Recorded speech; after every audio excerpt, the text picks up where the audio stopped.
का रे, डोळ्यात पाणी का?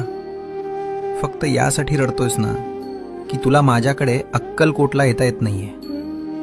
इतर लोक जातात आणि तुला मात्र परिस्थितीनं बांधून ठेवलंय याचं वाईट वाटतंय ना.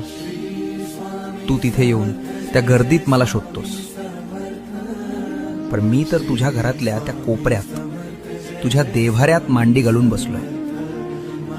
बाळा, मंदिरात मी राजा म्हणून बसलोय लोकांचं गारहाणं ऐकायला, पण तुझ्या घरात मी बाप म्हणून वावरतोय तुला सांभाळायला.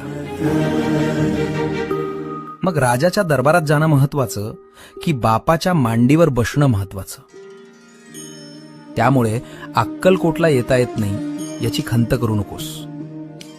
आत्ता याच क्षणी डोळे मिट आणि बघ, मी तुझ्या समोर उभा नाहीये, तर मी तुझ्या आत बसलोय.